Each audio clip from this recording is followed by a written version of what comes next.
I'm way up, I feel blessed. Way up, I feel blessed. Yo, what up, Vegas? It's 98.5 k.o.o.d. And today, live in studio, we have Mr. 313, Mr. Detroit Representative, Mr. 7 Mile, Mr. I Do It, Mr. 30 Songs on a Mixtape If I Want To, Mr. I Don't F With You, Mr. Dark Sky Paradise, enough with the misters though, Big Sean. What up, though? What's up, man? What's up, Vegas? Yo, man, so you're out here all weekend for Rock in Rio. Today? Yeah, I'm here today, and I gotta leave tomorrow, you know what I mean? But it's all good. I love Vegas. You know, I gotta come back soon. We doing the Rock in Rio, you know, performing on the main stage and then doing Dre's later on. So we just out here in the city, man. Gonna get crazy. Right, and you have a lot. First of all, congrats on all your recent success. I mean, you have a lot of success over the years. The past few months, I mean, Dark Sky Paradise. Thanks, man. End of 2014, you signed to Rock Nation. Yeah. How was that seeing like Hove in your email just pop up? Yeah, that's exactly right. He pops up, you know, gives me advice or whatever, gives his opinion on things, and it's cool. Rock Nation is, man, they know what they're doing, man, and I appreciate that, you know. In this industry, it's a lot of people who have these jobs that just really don't deserve it. Honestly, man, they don't know what they're doing sometimes, but they're a company that knows what they're doing, they're on it, and, you know, they're about that business, and that's what you need, you know, when you got somebody handling your business, when it's management, so. Dope, there you go, so it's a good situation. Yeah, it's great. Great situation. Definitely dope. Now, C.o.o.d and I were talking before you guys got here about how humble of an artist you are. Straight up. Both have met you prior to this, and you're very humble, and you always reach back to Detroit. You always show love to Detroit. For instance, on I Don't F With You, I know Key Wayne was part producer on that, a Detroit producer, so that means a lot for the city. Yeah. What does that mean to you to reach back, to give back? Like, how does that? It means a lot, man, but I don't know, it means everything, because they show me so much love, man. It's like, you know, that was the first place where I got to like sell out an arena and like did it a couple times, and they just like, once they got your back, they got your back for life, you know what I mean? So that's why I like show so much love to Detroit, and, you know, do so many things with my charity, with me and my mom, and we like, you know, help the kids out, help people out who need it, and that's what it's all about, man, because that's what you're really supposed to do when you're a boss. You're supposed to boss up and like take care of like what really matters, you know, and which that's your family and your home, you know, and that's my home, your community. So that's what we do, and, you know, I believe in karma, you know what I mean? So I always feel like it's going to come back to me, but that's not why I do it. I don't do it because I think it's going to come back to me. I do it because I just feel like it's what you're supposed to do. Right. Now, it makes sense, definitely. You've been given this platform and utilizing it to give back. Now, speaking on the Sean Anderson Foundation, I heard you speak on before how uniforms in schools are taken away from the bullying aspect of kids, because kids get bullied a lot for the outfits they wear. I've heard you speak on that, and that opened a whole new outlook for it on me as far as uniforms are concerned. Can you speak on how the Sean Anderson Foundation attributes to that? Yeah, well, it's like when Detroit, for the Detroit Public Schools, I remember when I was a part of Detroit Public Schools. I went to Cass Tech, and I remember I used to get made fun of when I first got there because my family or my mom didn't have a lot of money, so I didn't have like a lot of new clothes, you know what I'm saying? And it was before I had my first job. You know, I was like 13 or something, 14. And kids were making fun of me, you know, talking about, oh, man, how many times you gonna wear them khakis, man? 8 times a week? And, you know, just stupid stuff like that. And I just thought, you know, so then first of all, it made me get a job. It made me get on my grind. It made me do that. But then when I look back on it, I just think about how stupid that was. You know what I mean? And, you know, what's irrelevant? It's irrelevant. So minimal. You know what I mean? So basically now they enforced dress codes, you know, so everybody wears the same thing, so it's none of that stuff going on. But there's a lot of kids who still can't even afford the uniforms. You know, Detroit is going through a lot of things and been going through a lot of things. So what we did, the Sean Anderson Foundation, is we, you know, and I usually pay for it out of my own pocket lately, but more and more people have been like, you know, contributing and donating. But when we did the uniforms thing, I paid for it out of my own pocket, where I bought all the kids uniforms so they could go to school, because they weren't even allowed to go to school if they didn't have them. So donated like, I don't know how many thousands, but it was a lot. Now that should be the definition of boss up, which I feel like have you trademarked that phrase yet? Nah. I hear Rude Jewel use it a lot too. Straight up. It must be a Detroit thing. It was a Detroit thing. It was like the Cheddar Boys. When I was coming up, it was like, you know, the Street Lords, like Street Lord Juan and Blade Icewood. Their whole thing was Boss Up and Get This Money. That was one of their songs. And that's like the dance. It's like a dance I be doing in some of my videos. It's like it's the Boss Up dance? Yeah, it's the Boss Up and Get This Money. That's their dance, so keep it close to home, man. Yeah, every time I do that, I'm just paying homage, you know. Definitely. Is Detroit still home, or are you in New York, LA? Yeah, well, I live in LA too, but okay. yeah, Detroit's definitely home. You know, I live there with my mom. You know what I mean? We got a nice little place out. It's all good, man. When I turned 18, my dad passed away when I was 4 from open heart, in the middle of open heart surgery.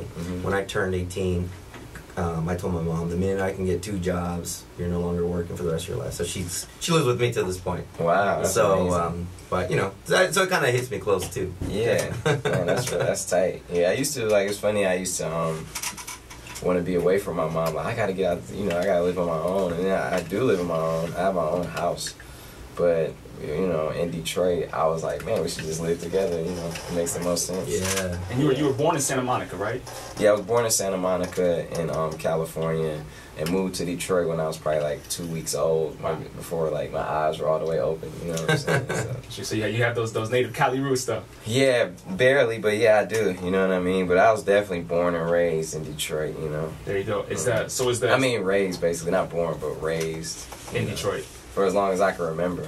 You know, I don't really remember the first 2 weeks I was born. Right. Now, you built a studio in your house, correct? Yeah. And you put the money towards that as opposed to something like you mentioned, like a crazy fancy car or something like that. You wanted to be able to wake up and hit that studio. Yeah, it was one of the best investments I ever made, and you know, when you look back on life, man, you got to make sure you make the right decisions, because sometimes those decisions mean everything. You know, those are pivotal points. I feel like if I would have bought a Rolls Royce, and I don't really know what that would have done for me, honestly. You know what I mean? Right. So I'd rather put my attention into something that's going to benefit me. And you know, I always invest in myself for the craft. I pay for a lot of videos, and just, you know, videos be expensive. They be like $60,000, $100,000. You know what I mean? But yeah, so I built a studio in my house, and that's where I recorded my whole last album. And it took a long time. You know, we made sure we did it right, and it was all worth it, man. And now, you know, and I think that's why my last album was my best work so far, is because I got to live the music out. You know, I got to like wake up whenever I needed to, or like come back to it whenever I needed to, as opposed to when you're on a studio schedule, you got to follow those hours, and that's not always right when you're doing something that doesn't have a punch in and punch out type of thing, you know? Right. Yo, I was putting him on game earlier because I told him that one of my favorite tracks is Play No Games. And it's got that Guy sample. Yeah. And he's like, wait, where's that from? I'm like, man, that's Piece of My Love. Yeah. I had no idea what the sample was.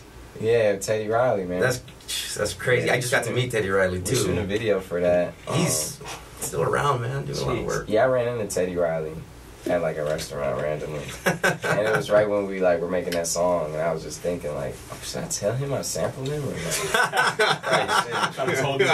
Man, he's got so much stuff going on still with Aaron Hall and those guys that who knows what's happening. Yeah, but, that's one of the, in my opinion, that's one of the hottest tracks on that album. Yeah, well, we definitely shooting a video for it soon, and One Man Could Change the World, and what else? We just shot one for I Know. So I love the record One Man Can Change the World. I feel like you really, and a lot of people say that artists don't delve into their personal lives enough, but I feel like you've done that throughout your whole career, honestly, and it really shows in this song.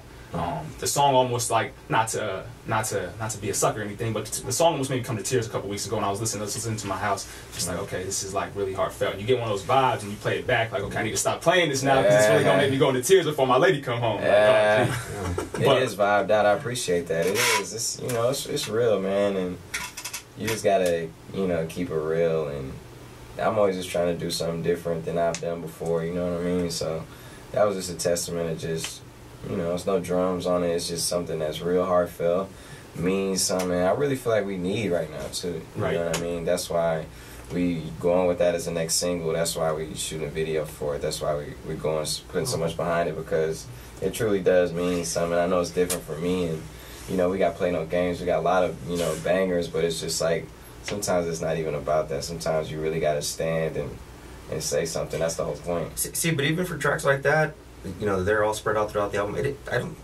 I know that makes an impact when they come on radio for people like us doing Mix Show and doing whatever. But man, like people gotta understand that the entirety of the album is one of those few albums that you can just go A through Z and not hit next on a lot of it. Yeah, I appreciate it. So I hope people check it out. I hope people really. I know some people probably like aren't used to like, you know, some people may not like me or based off of other work before, but I really feel like this is a album that really, you know, was a defining moment for me and really changed a lot. And I feel like people who necessarily weren't into me were really loving this one when they gave it a shot, and then the people who already were down and, you know, supporting, you know, the movement, they was loving it too. So, hey, we have a question for you because we were talking about last night. I was drinking beers in here. Don't tell JB while we were doing the mix show, and I'm like, yo, I'm about to drop this. My homie Still with Lil Wayne, and our question is, who else do you think can keep up with you when it comes to play on words and paraphrasing? There's some good people out there, some good rappers. I mean, you gotta feel like you're the best, though. That's crazy though, because it's sometimes it's difficult. Yeah, even DJs do it when they do like mixtapes with the play on words and all that. But it's crazy, man. Wayne is a beast, man. I mean, you know, we used to ride to school listening to Dedication 1. Jeez. You know, the Dedication 2. I think that came right after high school, but the Carter 1. You know what I mean? Yeah. And 500 Degrees. You know what I mean? So I remember every time I'm in the studio with him, I tell him that. He like, man, you making me feel old. And it's crazy because he's only like, I mean, he's probably only like 6 years older than me. You know what I mean? He's like 31 or something like that. So it's like, he's already a legend. You know what I mean? That's crazy. Yeah. So when you put it in perspective, Wayne is a beast, man. And obviously, Ye, you know, been one of my favorite rappers, my favorite artist, rapper since, you know, before I met him till now. And, you know, so it's a lot of talent out there, but I'm on a come up, you know what I mean? I'm going for that top spot for sure, though. As you should. Believe that. Definitely. Did you expect what came out of I Don't Mess With You, with having someone like E40 on it, and just it was like wildfire? No, I didn't. You know, it's like I didn't plan for that to be what it was, but I'm happy it was. You know, it was good to hear E40 on the radio, like on like pop stations and like, you know. Well, that guy's family to us here. Yeah, he'll be here tomorrow too. He has a concert at Brooklyn Bowl. Yeah, no, he's dope. Yeah, so but it was just cool to like really like have a banger with E40 because he's one of my favorite rappers. Period. You know what I mean? Just growing up, that's one of the rappers that my stepbrother would play for me. Just like, you know, he would play like DMX. He'd be playing like, you know, Mace and Snoop and Pac. He was the one who really introduced me to that. Like, I would hear it on the radio, but he would introduce me to their albums, you know what I mean? So, and E40, 40 Water, you know what I mean? So it was just a level of respect when I met E40, and I knew I had to find the right thing. As soon as I heard that beat, you know, I laid the chorus down and I sent it to him, and he just laced it. So, yeah. I think even for like a track like that, I wasn't the biggest like E40 fan, or not that I had anything against him. I just never listened. Yeah. But to bring somebody back like that, an OG, a legend, and it kind of I'll talk to these guys all the time. They're from California, so they'll be like, "You're not hip to E40." And I gotta get that made me get hip. Like, okay, I gotta start listening. I gotta go back. And but in this industry, you gotta be hip to everything because he's a boss though. Shout out to E40. Even though I'm from California, I've been here. I'm going on 12 years. But come on, man, I keep up with my Pete Rock, Slum Village, Dilla's. You got to. So you gotta kind of keep. Wow, shout out to Dilla, man. Shout out to Dilla, Slum Village. That's deep. Now, and staying on the Dark Sky Paradise theme, you have tracks like All Your Fault, you have Skyscrapers, you're still talking about a lot on that. Yeah. There's a lot of feel through this album. It's a lot of like emotion. The vibe is crazy. And you mentioned rapping back and forth with Ye on All Your Fault was really tight. It's probably one of my favorites on the album, to be honest. Yeah, mine too. We shot a video for that too. So. Dope. Yeah, we got a lot coming. We've been working on a lot. There's a lot queued up. Yeah, getting a lot of it together, you know, get that album that second wind, you know what I'm saying? But I just really want people to really listen to it because it is something special, and clearly I did it, so I'm gonna say that. But it really is good music, you know what I mean? It's great music, good music, pun intended. And like you said, this is one of your best projects. Your best project as far, your best work. And I would definitely agree. I'd like to take it back to Detroit though. Detroit mixtape was really good. And I really wanted that to be an album. I think to me it is an album. It is an album, yeah. It just wasn't on sale. It was something free. It did a lot for me. People always come at me like, man, you should have made that an album, but realistically, you can't have that many songs on an album from a label standpoint. They would not let you put that many songs on there. And I couldn't clear like Barry White, you know, and like a lot of artists that I use. And if it was an album, I think it would have been critiqued a little different. Some of them songs would have been kind of like, but it really worked for a tape. And I think that's the difference between albums and tapes. Like, tapes are just no boundaries, you know what I mean? Your fan base pushes it so hard. Yeah, it's like 22, you could have like 23 songs on it, you know what I mean? Or 19 songs, 20 songs, and, you know, now it's getting to the point where, like, publishers and labels are like, yo, you can't have more than 10 songs, you know, you be having to fight for, like, at least let me get 12, like, let me get 12, please, you know, and with samples and stuff. But Detroit did a lot for me. It really exploded my fan base to what it is now. You know, it like re-energized my core, and, you know, it was something that I'll never ever forget. In concert, I perform songs off Detroit. You know, I feel I have to, you know. The was it the second track on the 24 Carats of Gold? That's one of my favorite tracks of all time. With me and J.o.o.d. I love that. Cole is my dog. So yo, we're gonna be on tour. We'll be here. We'll be on tour this summer. The Forest Hills Drop Tour, correct? Mm-hmm. How's it? You guys have obviously performed together before and done many things. How is it working with somebody that you're so close with like that? Cool, man. I remember me and him performed in New York like in 2000 and probably like 8, and it was like 25 people in the crowd. It was me, him, and Wale. Wow. Yeah, maybe like 30 people in the crowd, maybe 50 at the most. Wow, that's crazy. Yeah, that's crazy, right? And we, you know, we had no money. We had no. Wow. We had nothing. You know what I'm saying? That's good to reflect on, man. Those memories. I reflect on it every day. You know, so it's just cool to see him do so well. It's cool to see like Wale do so well, and Drake too. Like me and Drake back in like 08 or 09. Like I remember when we were all just might have still been living with our parents. You know what I'm saying? Some of us. I know I probably was like back then, and I didn't get my first apartment until like 2010. I had like a record deal and everything, but it's just like the perception of it isn't like what it is. It's like you really have to like get into it and grind and work your way up before you can start making real money and taking care of your people, you know what I mean? So, you know, I'm blessed to be at that level now, and it's just like, it's so cool to see all them there, because I know what they've been through, you know what I mean? And it's not an overnight story for none of us. It's a lot of work. If you go from an event like that, 50 people, to something like Rock in Rio today, what do we expect from Big Sean? My all. I give it my all, man. You know, I'm like a laid back ass dude when I'm like on a mic, but when I get on stage, it's like it all comes. It's go time. It's go time, you know. It's do or die, man. Always. So we just gonna have fun with it though, more than anything. You know, I used to be so nervous to perform in places, and it wasn't fun, you know. And I was like, "What am I doing? This is what I dreamed about." And then I just started having fun with it, and not only are the performances better, but like my happiness is like. You know, the most important thing, and that's what you are. It's no longer what you do; it's what you are now, right? Yeah, so it's cool though. I'm gonna go out there and just have a good time. So, do you still feel any of those nerves, those jitters at all before you hop on stage, or it's just go? It's in motion.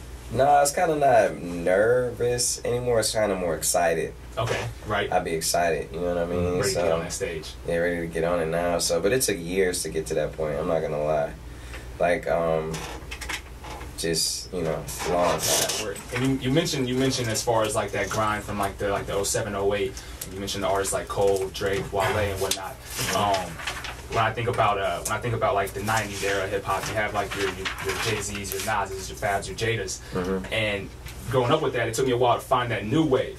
And then I finally hit that new wave, and it's funny because essentially I think you're like one of my peers. You're a couple years older than I am, but you're one of those artists that I look up to, that I like, that I enjoy listening to. You motivate, you, Cole, all you guys. So it's just wild. Like you mentioned, Wayne's only 6 years older than you, but you look up to Wayne. You've been listening to Wayne for years. I've listened to you for years. You're on the platform, and you have fans like that. So that's definitely a salute to that. That's hard. Thank you, man. That means a lot for real. So I don't mean to like ride your D or anything, but but like the 24 Carats of Gold track.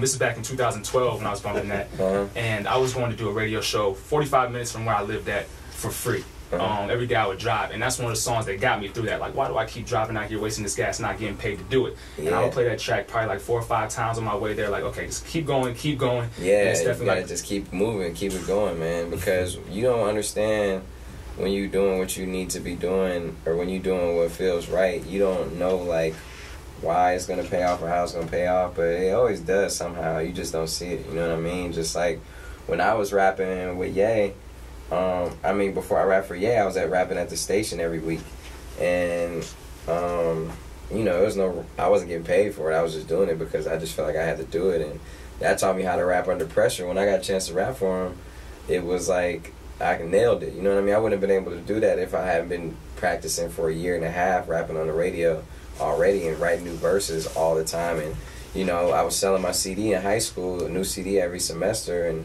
you know, when I rapped for him, I had music to give him. He said, "You got some music?" I was like, "Yeah, I got music." So it's just like everything, you know, just always works out. You just get, whether you know it or not, or see it or not, it's like all in plan, you know, all in motion. Right, and I know we got to get out of here soon, but there's this story you have.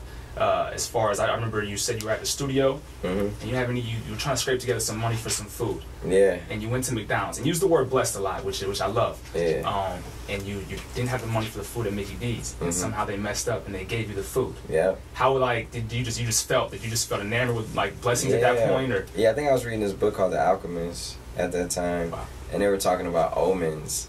And they were like, you know, omens are like signals that when you're doing the right thing, you know, you have to pay attention to, or, you know, like, from the little big things to the little things to the very small things, what, you know?